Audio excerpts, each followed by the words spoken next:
which will be the midterm and the final exam and the homework that's due tomorrow. Proofs are really easy.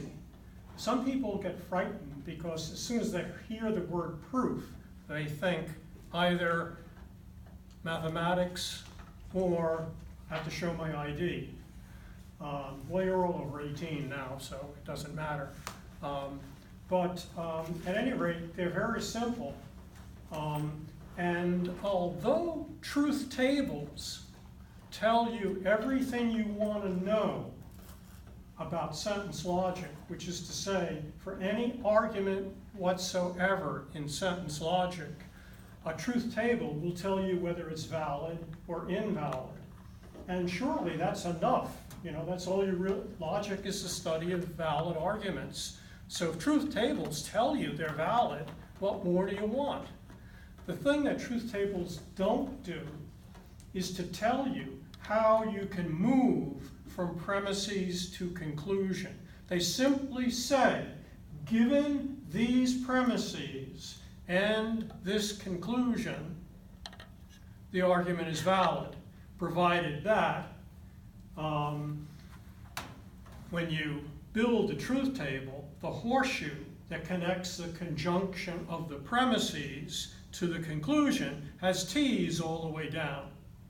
If there's one F underneath that horseshoe, that means there's a situation in which the premises are true and the conclusion false, and so the argument is invalid.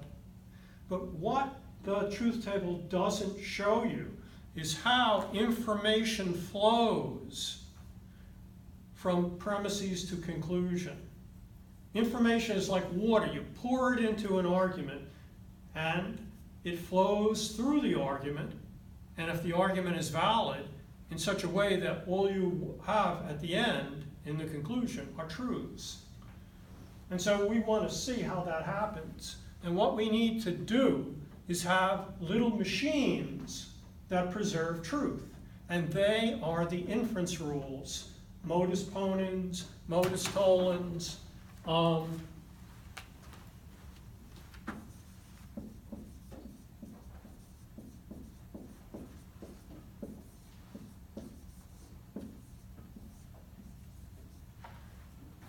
This is a rule. It says, if I have this as a premise, and if I have this as a premise, then I can write this. I can go from these two whiffs to this whiff.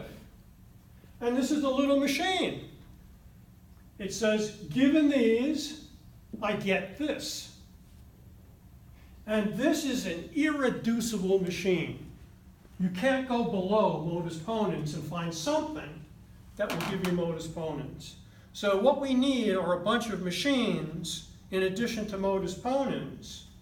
One step. They tell you, given certain things, you can infer something else. And so there are 8 of them. Modus ponens, modus tollens,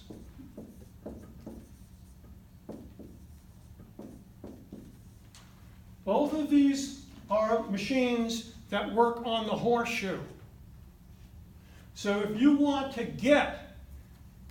prove the right-hand side of a horseshoe, you use modus ponens. Because it says, if I have a horseshoe and I have the left side, then I can infer the right side. Modus tollens says, if I have a horseshoe and I have the opposite, the negation of the right side, then I can infer the opposite, the negation of the left side. So you have to be careful. These little machines have functions. They do things for you, but you have to learn what they do. So if you want to get the right-hand side of a horseshoe, modus ponens is the machine that will do that for you. If you want to get the opposite, the negation of the left-hand side of a horseshoe, modus tollens will do it. But there's more truth functions than just the horseshoe. We have the wedge and the dot and the squiggle. Well, we need a rule for the wedge. And so that is disjunctive syllogism.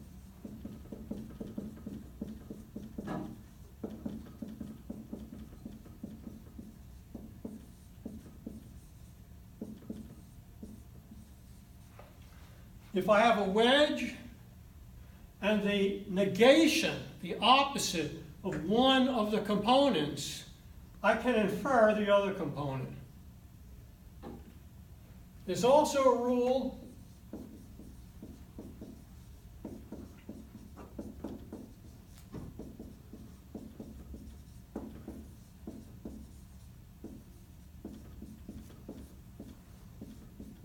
if I have two horseshoes and the first and the second horseshoe are related, the right-hand side of one and the left-hand side of the other, I can cut that piece out and combine the other two pieces to create a new horseshoe.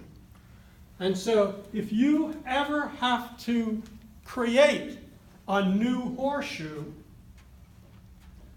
HS is the rule that will do it for you. It tells you how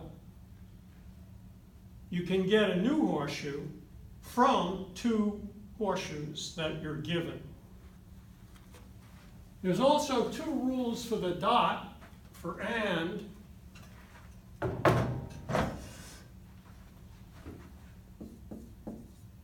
Conjunction.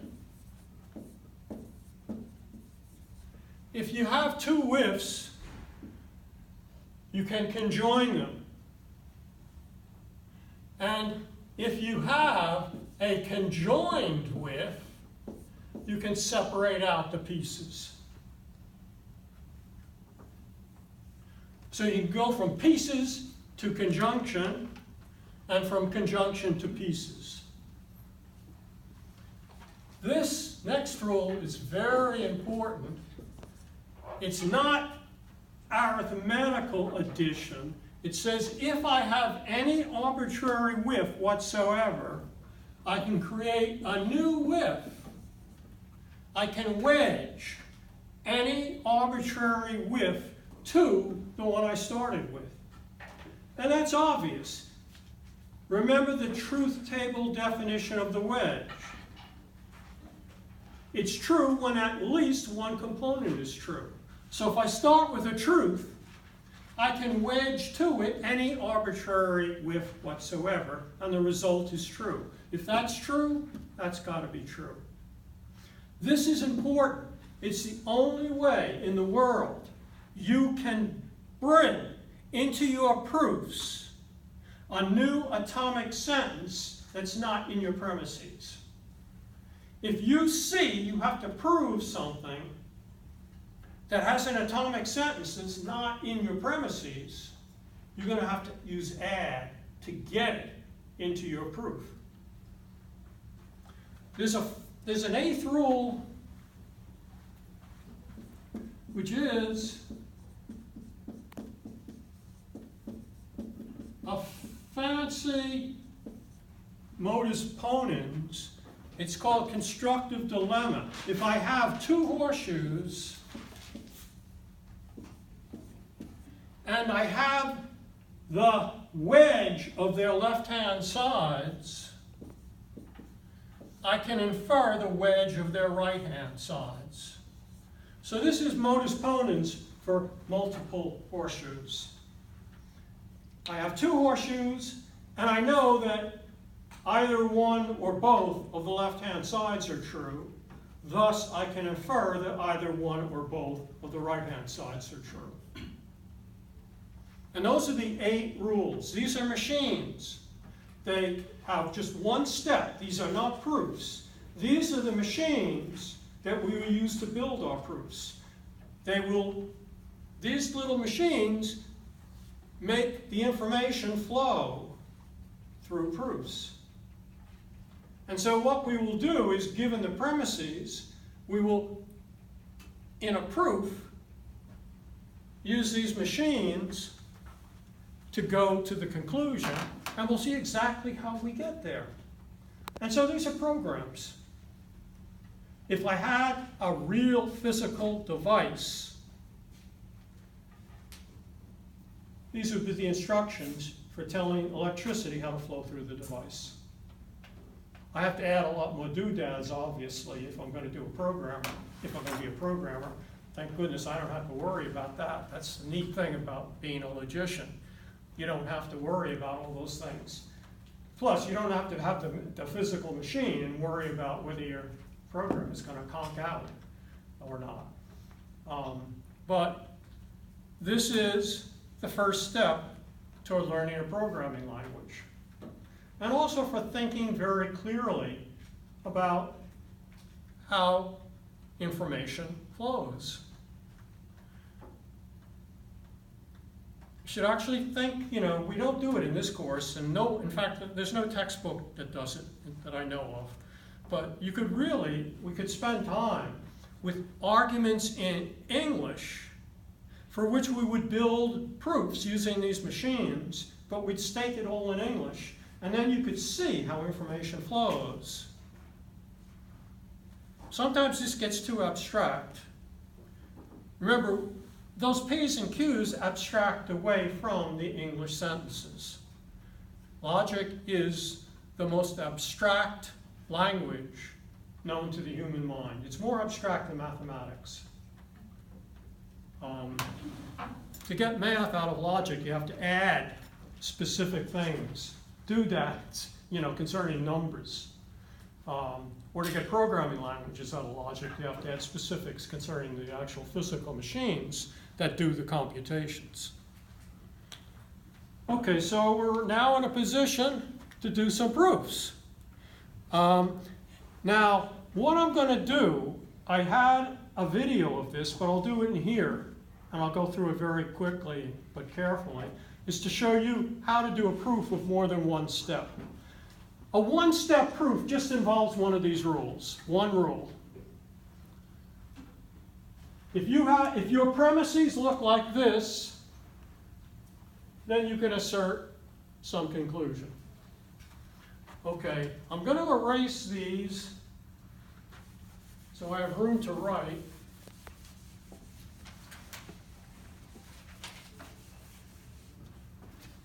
And let's take a look at our first proof, which is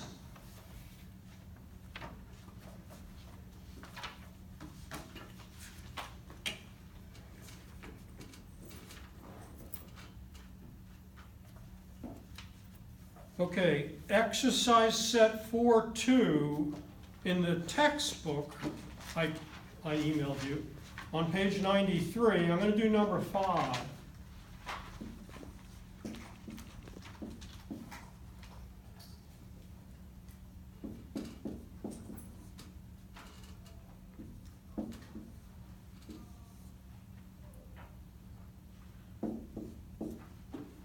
Okay, here's the convention.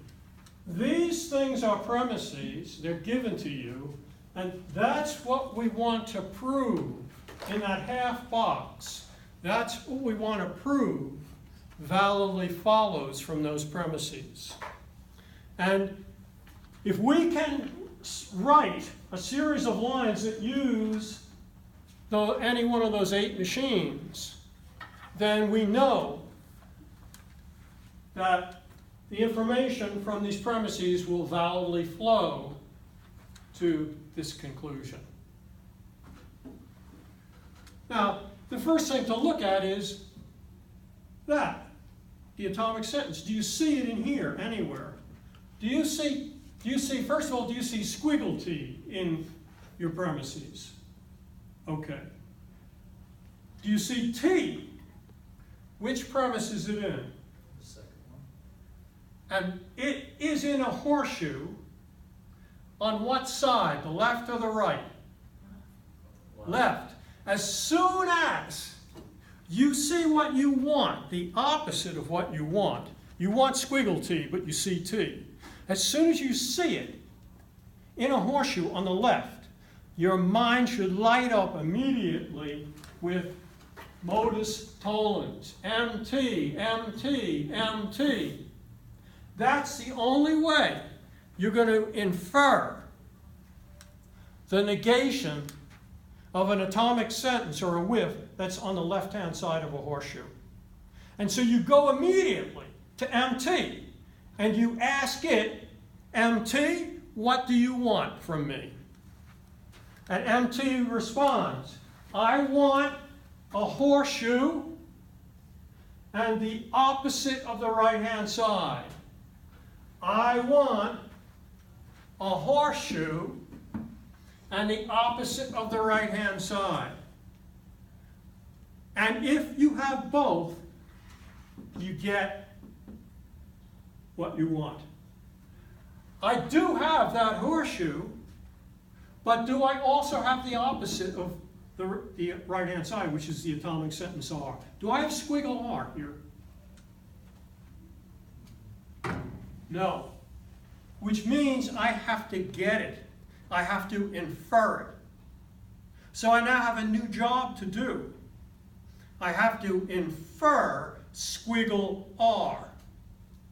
So I look for squiggle R. Do you see squiggle R in your premises? Do you see R? Yes. What premise? It's in a horseshoe. On what side? MT, MT, MT. So I go back to MT, and it asks me if I have what it requires. Do I have a horseshoe and the opposite of the right-hand side? I've got that horseshoe. Do I have the opposite of this? Here it is. So now I use MT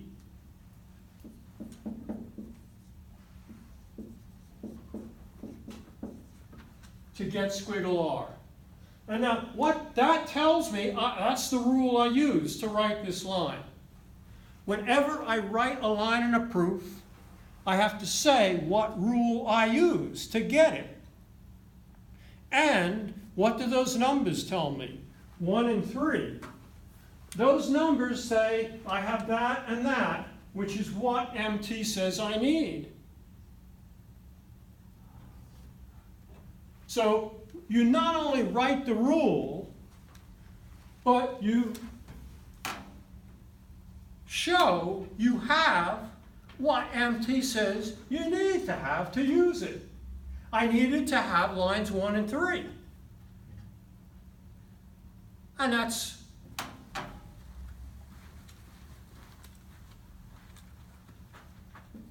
so now I've got my horseshoe that I started with and the opposite of the right-hand side, so I can get squiggle T by MT on 4 and 2. And that's it.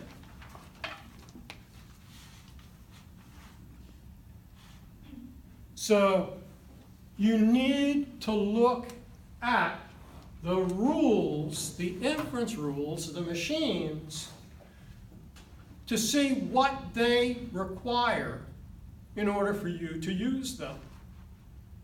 If you have in your proof what you need to use them, then you can use them. You also have to think about what machines you need to use.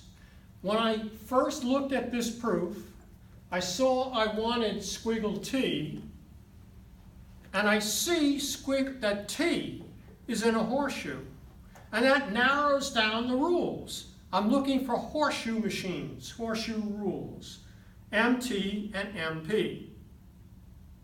But since what I want is in the left-hand side of a horseshoe, it's got to be MT. If what I want is in the right-hand side of a horseshoe, it's got to be MP. Okay, now we can do a couple more of these. I'm going to do the even numbered ones because I have no memory of what's on the midterm and what's on the homework. All I know is that it's some odd numbered problem. So I will do a bunch of even numbered problems using just these 4 rules. Let's do 2 more using just the 4 rules. Then we'll graduate to 8 and then to 18. This is going to be very quick, but hopefully you'll get the flavor of how to do this. And what you need to do once you get out of here, besides having something to eat, because you probably haven't had dinner yet, working all day, is to get to work on this. Your family life comes to a grind, a halt, a stop when you take summer courses. So when you get home, if you have a family, a spouse, children, you say, see ya, and you lock your door, and that's it. Okay, so let's do a few more. Now I'm going to erase 4 of these. Okay, we'll do number 8.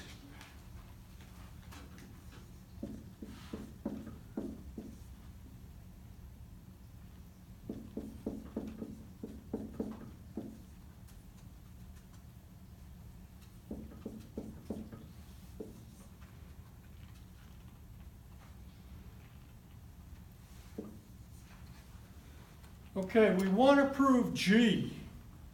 Do you see G in your premises? What line? It's in a what? A wedge. As soon as you see what you want is in a wedge, DS lights up in your head. DS, DS, DS. What do you need to do DS? You need this wedge, and you need the opposite of this, squiggle H. Do you see squiggle H by itself anywhere? So we're going to have to infer it. We now have a new job to infer squiggle H. Do you see squiggle H? What line? In a wedge. DS, DS, DS. DS says I need a wedge and the opposite of the other component. Do I have the opposite of I? Right there. So I can do DS to get H. And now with H, sorry, squiggle H. And now with squiggle H, which is the opposite of H, I can do DS again to get G.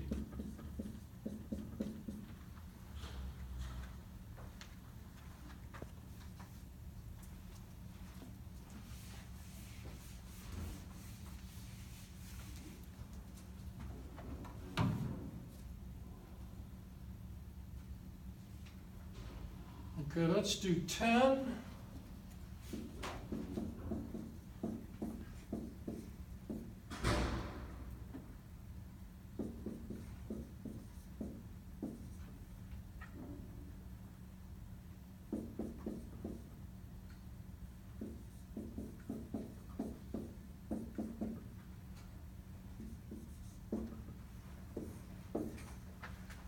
See, as they get more complicated, there's more symbols to think about, but the reasoning doesn't really get any trickier.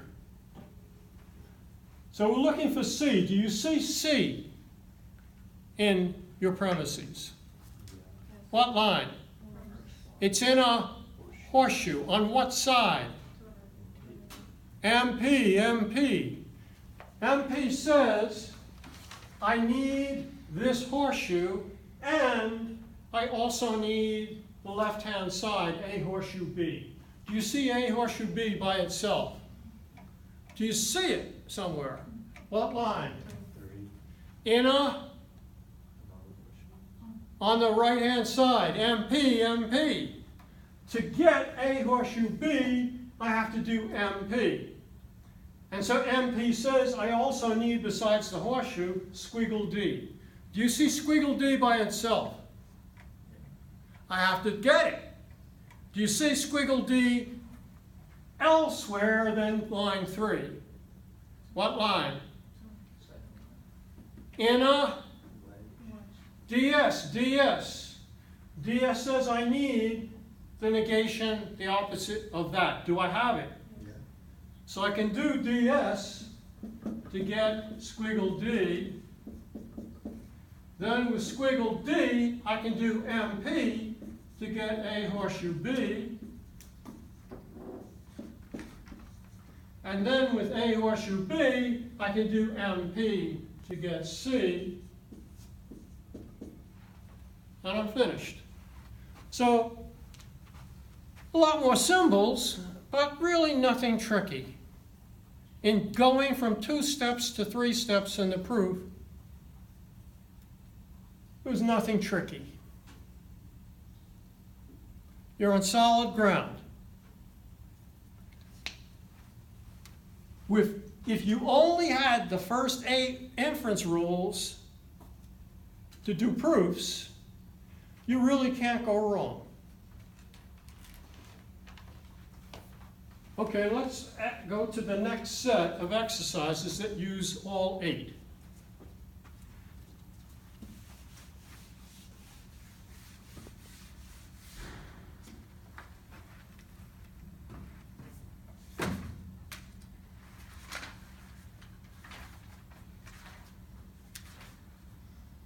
And that's exercise set 4, 5.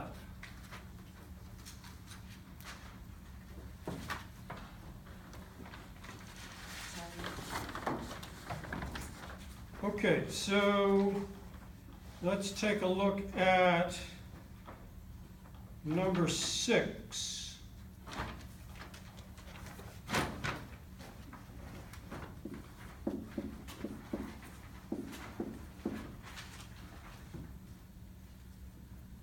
Whoops.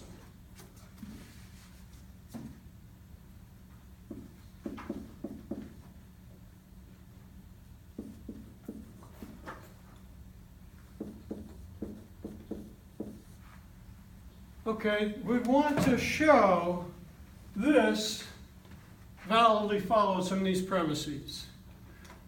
And look carefully at that whiff that we want to prove. You see in that whiff the atomic sentence D. Do you see D in your premises? Meaning you've got to use add to get that whiff you want to prove. So what you have to do is get B. You've got to prove B, and then the last line in the proof will be B wedge D addition. So we're now looking for B. Do you see B in your proof? What line? In a what side? MP, MP, MP. MP says, to get B, I need this horseshoe, and I also need A by itself. Do you see A by itself? Do you see A elsewhere? What line? In a sim. So I sim out A, and then since I have A and A horseshoe B, I can use MP to get B. And now to go from here to what I want to conclude, I just wedge D to B by addition, and I'm done.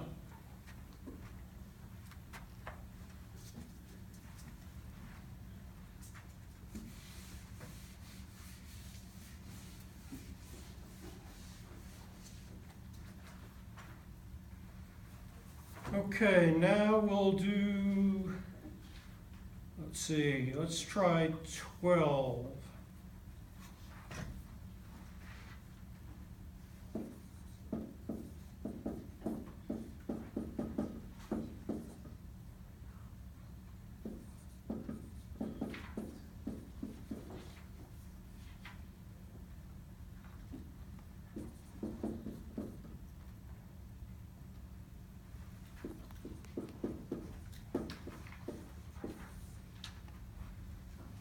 Okay, here, what we have to prove, we've got to get two things.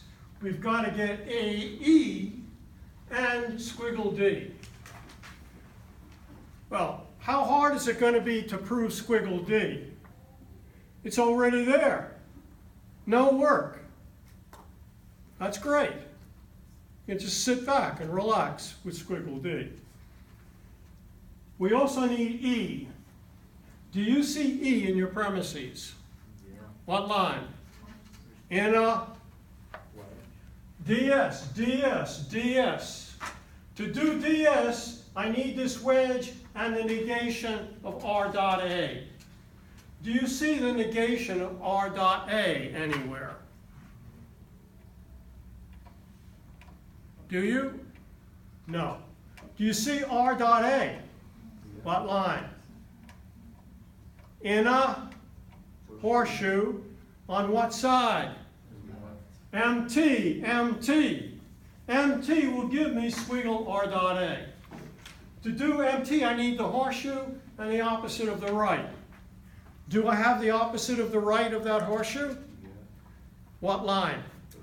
Okay, so I can do MT.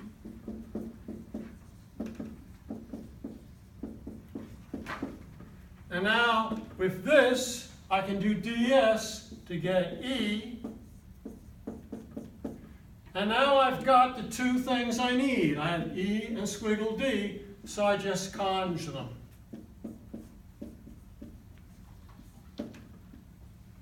Three and 5. And I'm done.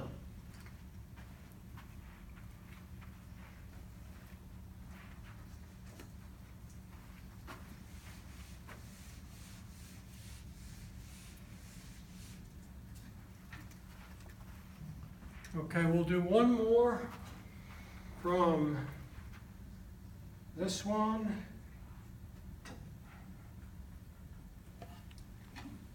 $18 or $20. Now 20 has a lot of symbols in it, so it's going to take me a while to write it. Does anyone have this in front of them? Okay, take a look at 18 and take a look at 20. Who wants to do 18? Who wants to do 20? Okay, we'll do 20, and it's good, because this is a complicated set of whiffs. But you'll see there's nothing really hard about doing this. At least I hope you'll be convinced after we finish this. First I have to write the thing out. And those of you who have the book, make sure I write this correctly.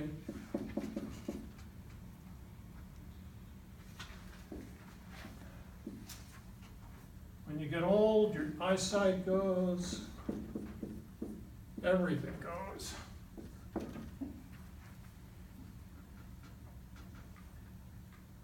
Okay, got the first one.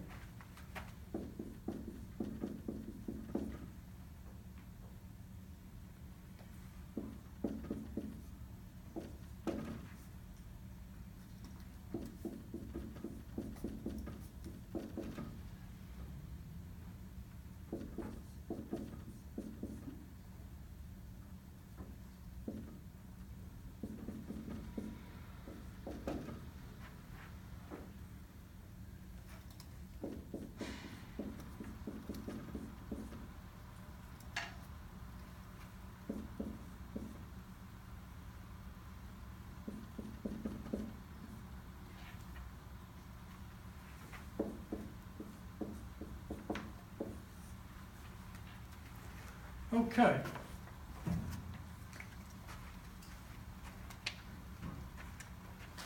So this is a complicated one.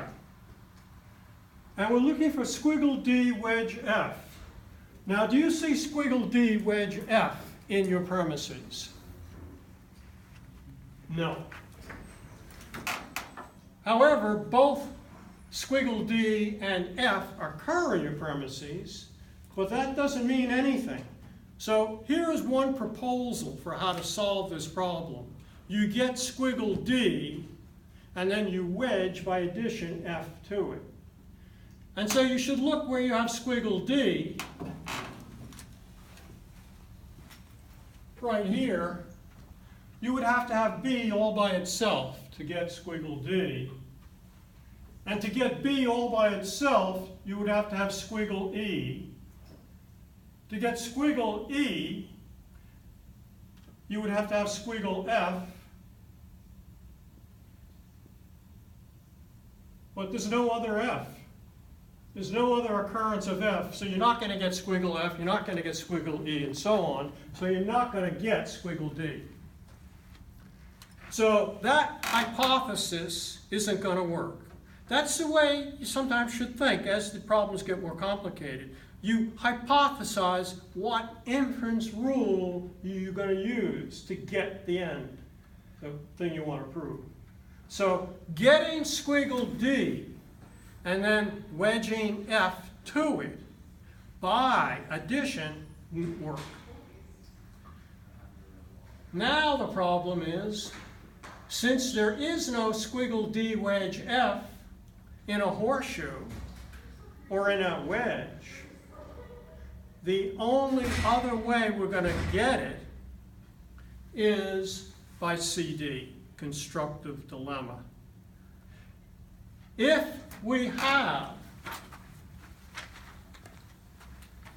two horseshoes whose right-hand sides are squiggle D and F, we can get squiggle D wedge F. Do I have two horseshoes whose right-hand sides are squiggle D and F? Yes. So I want to focus on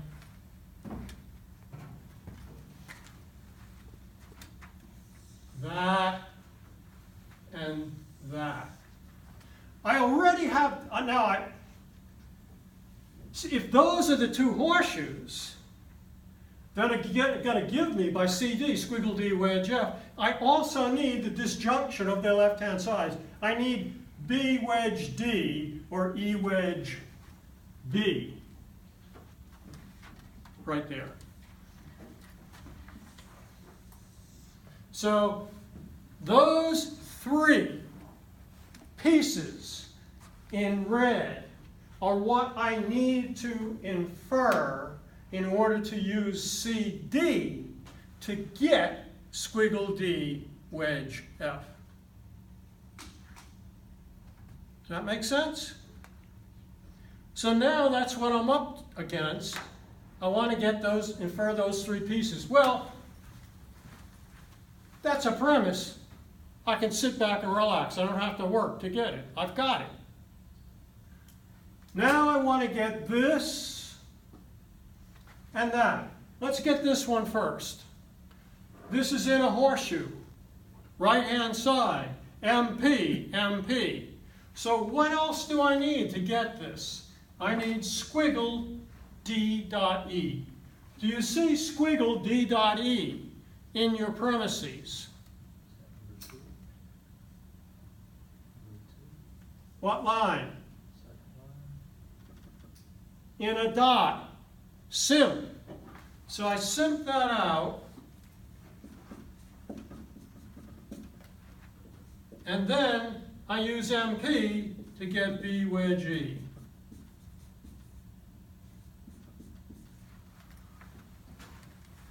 Now I can use all these different colored markers, and let me put that in blue.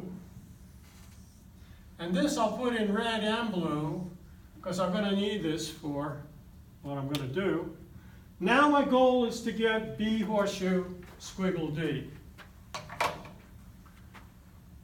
It's in a horseshoe on the right, MP, MP. So I need this, squiggle A dot squiggle D dot E. I've already got squiggle D dot E. What about squiggle A? Do you see squiggle A elsewhere in the proof?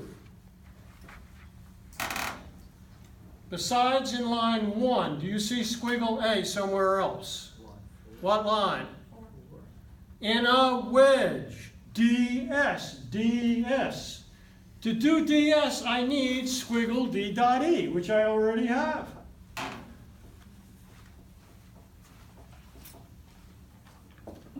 So with squiggle d dot e, I can get by ds squiggle a. And that's 6 and 4.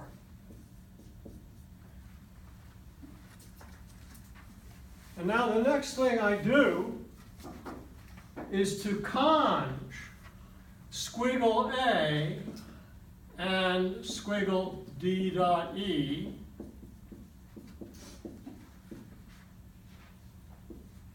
And now I can do MP to get B horseshoe not D.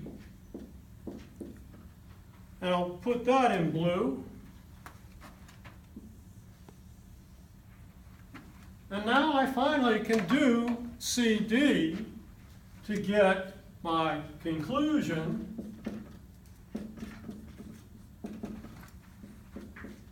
CD 3, 7, 10.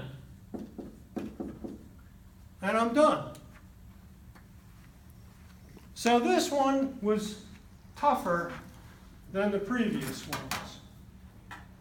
I had to make a conjecture as to how I was going to prove it. My first conjecture was to get squiggle D and then by addition wedge F, but then I saw that's not going to work. And now my second conjecture was to use CD. And so when you use CD, you have to look at it and see what it demands. What whiffs do you have to use to do it? And so I circled those in red. Those were the 3 whiffs in red that I needed. 2 of them were in bigger whiffs, and getting them out of those whiffs was part of the proof. And when I got them out of those whiffs, I put them in blue. You don't have to do these things. You don't have to put your whiffs in red and blue. I'm just doing it to make it look good. Okay, so that was the tough one. Luckily, that's not on the midterm. Of course, I'd be stupid if I put it on the midterm since the answers are in the book. Now we got to move to 18 rules. And I'm not going to write them all out. The difference between the next 10 and the first 8 is that the first 8 are inference rules. They tell you how to infer a whiff from other whiffs. The next 10 are not inference rules. They don't tell you how to infer one whiff from another. They are rewrite rules. They tell you how to rewrite one whiff in another way, which is truth functionally equivalent to the original. And what makes these middle 10 rules interesting is that things that look very different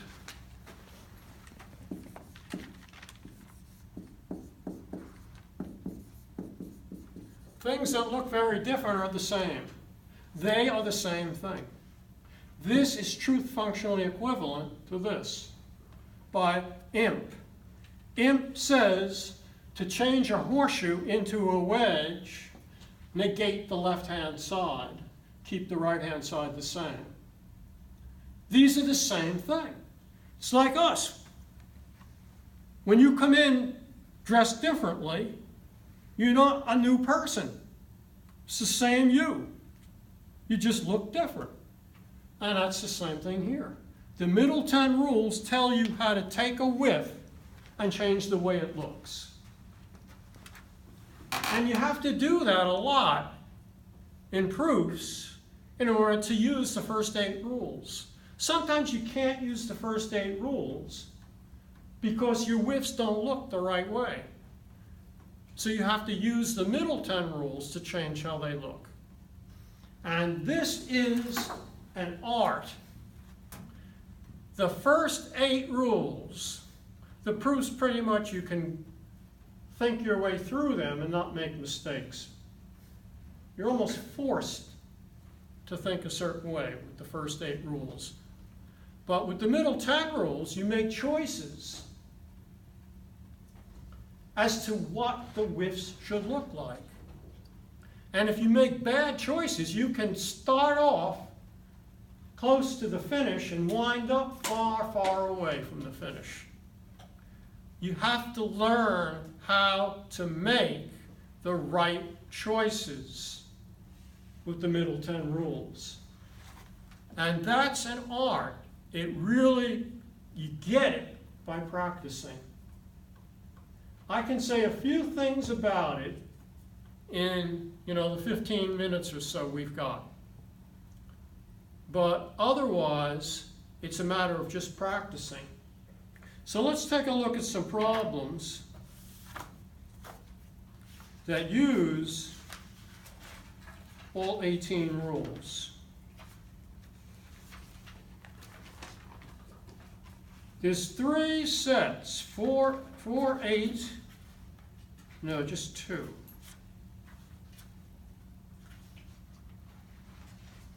Yeah, 4, 8, and 412, sections 4, 8, and 412. Practice those, which means use the even number problems, because the answers are in the book.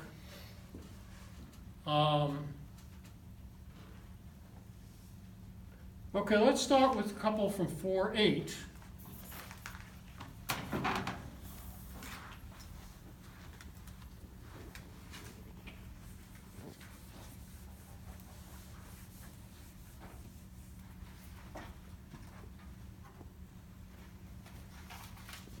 Okay, let's try number 2.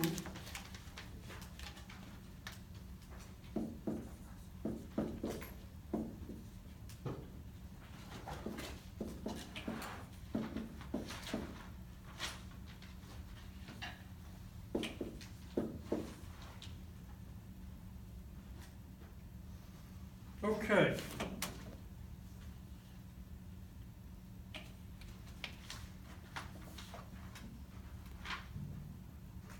Now here is one tip, very important for using the middle 10 rules.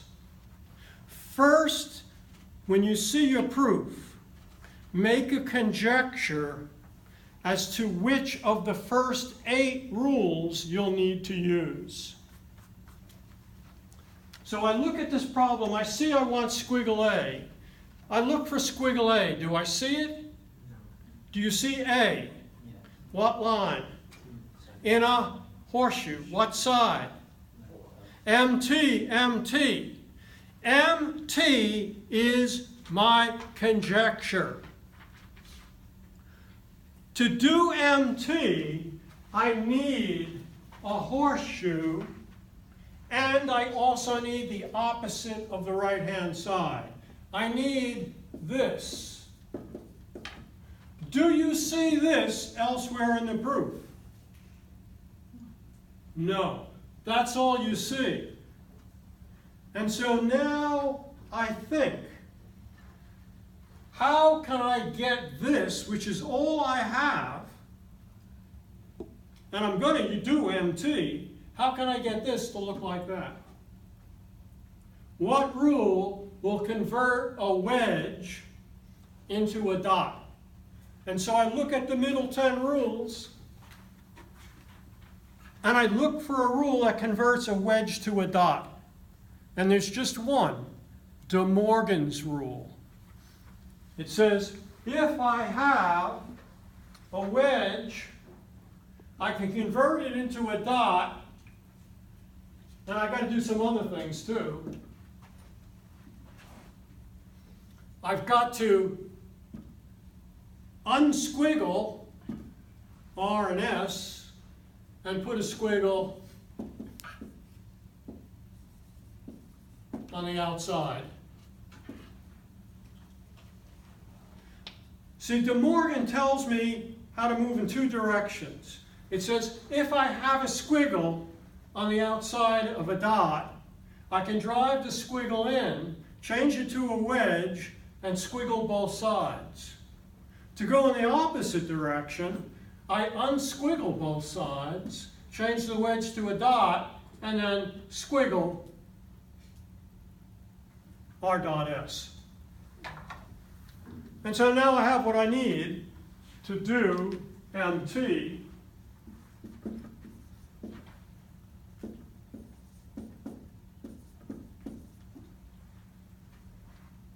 So I have the horseshoe and the opposite of the right, so I can infer the opposite of the left by MT. Okay, so does everyone see that? You first need to think, what inference rule among the first 8 do I want to use for this proof?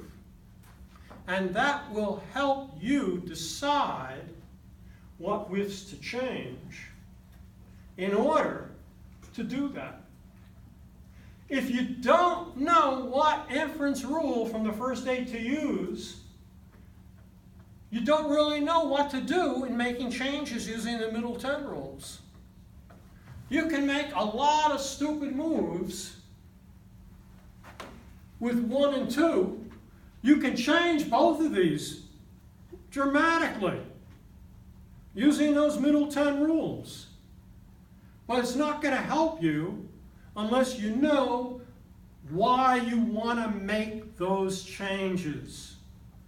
And you want to make this change to that because you settled on using MT to get your conclusion.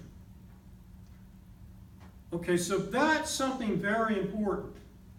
I don't know if this book says that. I haven't read it in a while, a long, long time. I've been teaching it for years. Once you start teaching a book, you stop reading it. So you forget what the book says. Okay. This isn't a bad book, but it's got a lot of silly things in it. They didn't do a good job in many places.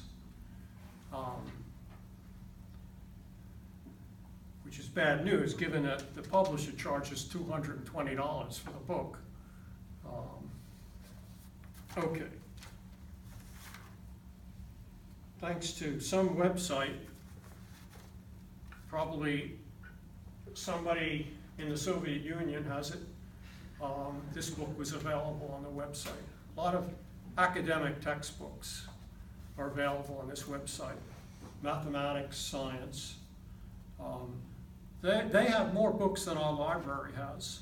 If I don't have a book, if I can't get a book from the library, I go to this website and I generally find it. Okay. Next one, we'll do 2 more. Let's see, now let's do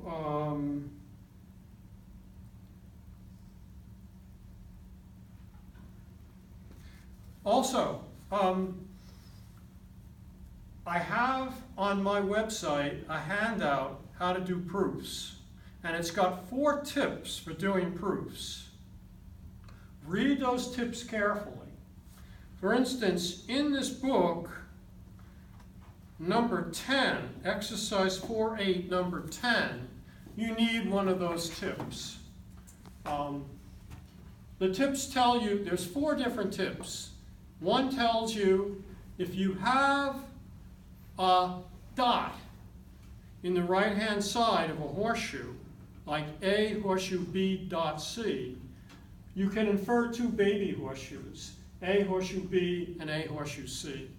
Or if you have a wedge in the left-hand side of a horseshoe,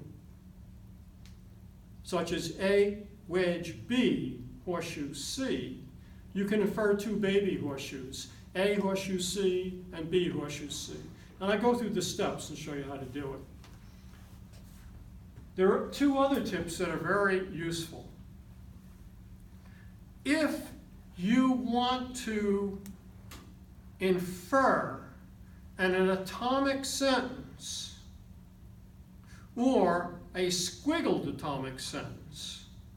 So if you want to infer, say, A, or you want to infer squiggle A, and you don't have any horseshoes, where the A is on the right side or is on the left side, your goal is to infer a horseshoe of a special form. If you're looking for A, your goal is to find a horseshoe of the form squiggle A, horseshoe A. And if you're looking for squiggle A, your goal is to find a horseshoe A, horseshoe, squiggle A. Because A, horseshoe, squiggle A can be converted by imp and taut into squiggle A. And squiggle A, horseshoe A, can be converted by imp and taut into A. Okay, so I'm not going to spend time in the class on this. That's something you can read. Let's do a couple more to get more of a feel for using these rules. Let's try number 6.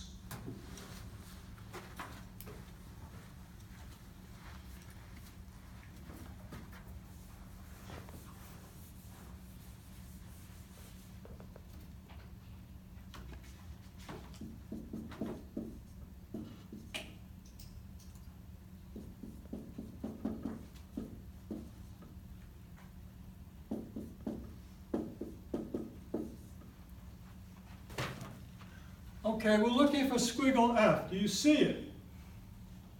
You see F? What line? In a? On what side? MT, MT. I also need squiggle G. Do you see squiggle G in here? No. Do you see G? Yeah. What line? First line. But G is in a dot and the dot's squiggled. Is there some rule that drives the squiggle in? De Morgan. So I drive that squiggle in, and now there's my squiggle G in a wedge. DS, DS. What else do I need besides line 4 to do DS? I need the opposite of squiggle H. Do I have H elsewhere? What line? Okay, so I do DS. And now with squiggle G, I get squiggle F by MT, 5 and 1.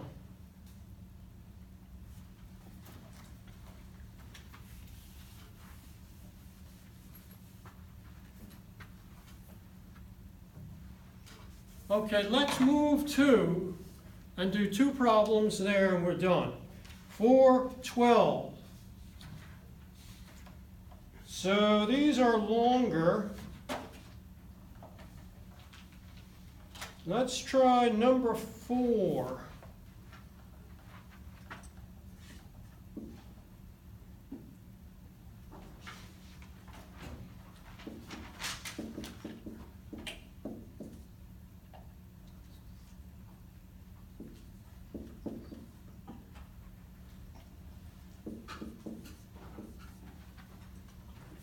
Okay, so I'm looking for squiggle R.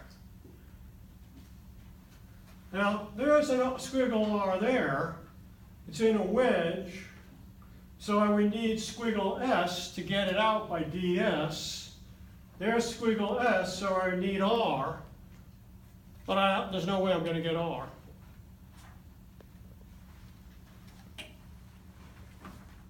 So the question is,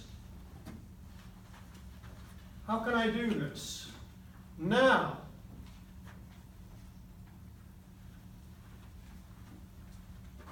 if I had a horseshoe horseshoe not R, I could get squiggle R.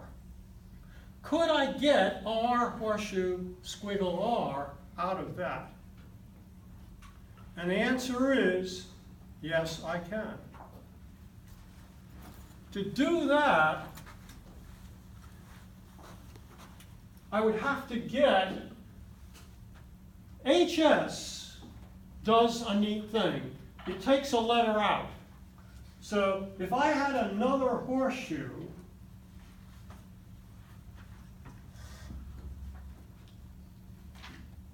which is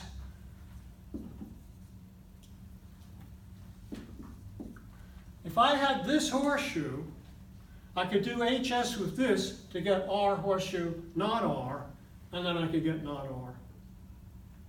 So how can I find not S horseshoe not R? Up in here. That's the tip in the book. It says if you have a horseshoe, you can get not S horseshoe not R and not S horseshoe T. If you have a dot in the right-hand side of a horseshoe, you can break the horseshoe up into two babies. And so this is the first step.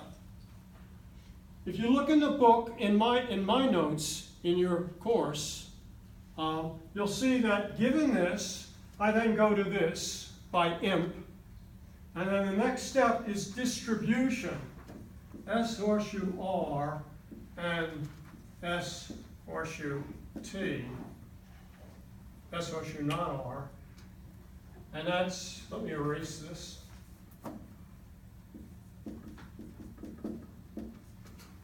Let me make that neater.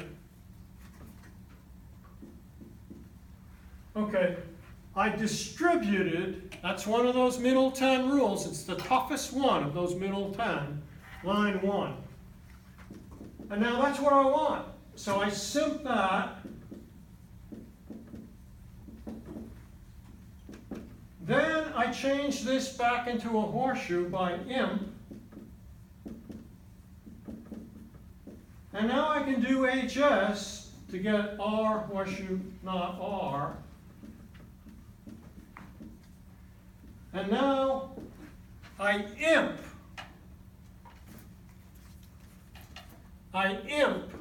R horseshoe not R to get R wedge, not R wedge not R. And finally I taut this to get not R.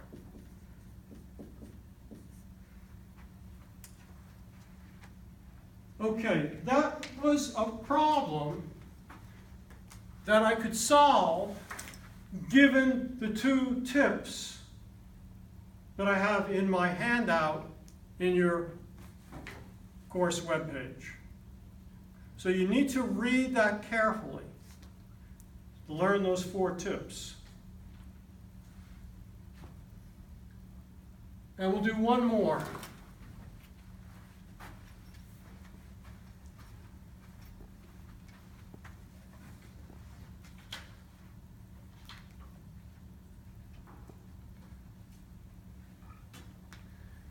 Okay, I'll try number 2. These get much longer. So let me do number 2.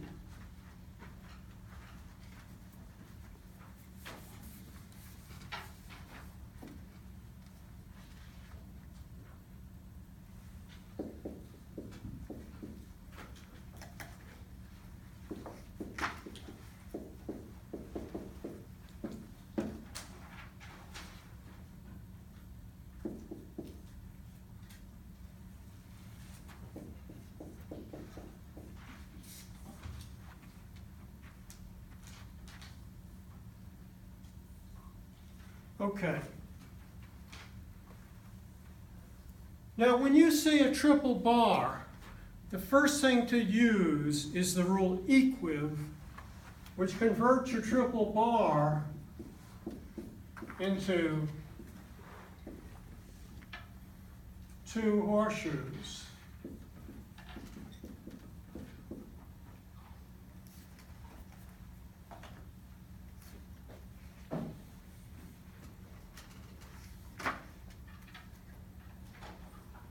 Okay. I really should put more parentheses around this, but. Okay, so I used equiv to convert that triple bar into two horseshoes. And now I look at what I want to get.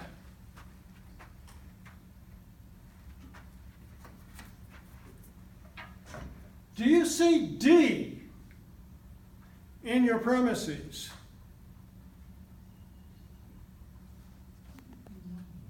No.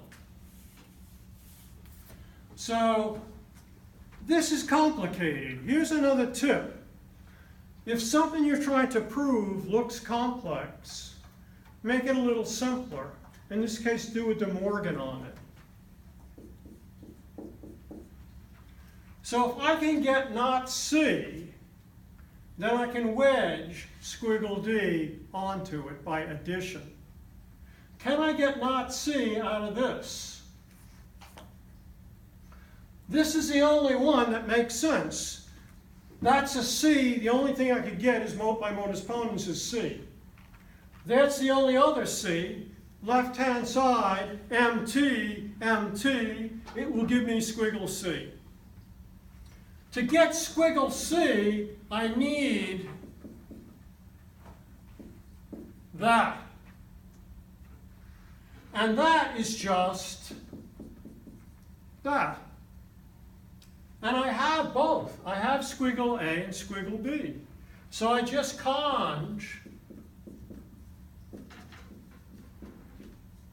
squiggle A and squiggle B, and then do a De Morgan.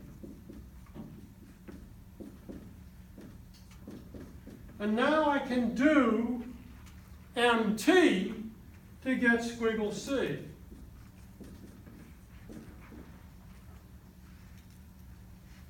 Actually, I skipped a step. I didn't simplify this piece. I should have simplified this piece before I did MT. So let me just add that extra step. First, I have to get that C horseshoe A wedge B out of line 4 by and now with C horseshoe A wedge B and squiggle A wedge B, I can do MT to get squiggle C. And now with squiggle C,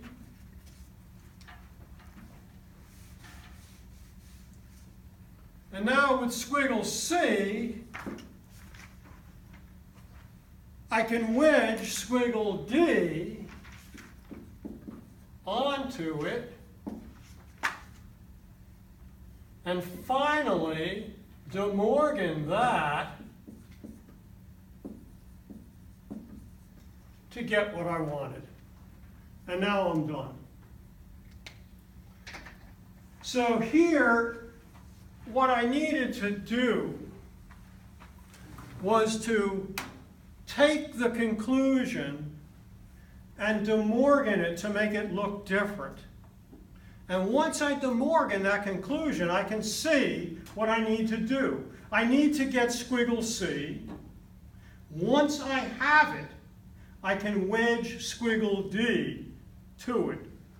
So instead of looking for some squiggle C dot D, which you're never going to find, instead I De Morganed it to change the way it looked, and then I realized D is not in there, only C is. So if I have squiggle C, I can wedge squiggle D. And so my job was to get squiggle C. And that was easy, because C only occurs in line 2. So I changed those into horseshoes, and it's the horseshoe with C on the left that I'm going to use, because by MT, that will become, I will get squiggle C. And to do MT, I need, besides the horseshoe C horseshoe A wedge B, I need squiggle parentheses, A wedge B. And so what is that? And so I do something off on the side. I De Morgan it, and I see that squiggle A wedge B is just squiggle A and squiggle B. And I have both. I've got squiggle A, line 1. I've got squiggle B, line 3. I conj them, then De Morgan that into squiggle A wedge B. Then I do MT to get squiggle C. Then I wedge squiggle D by addition. And then I De Morgan that to get what I need. So that's it tonight.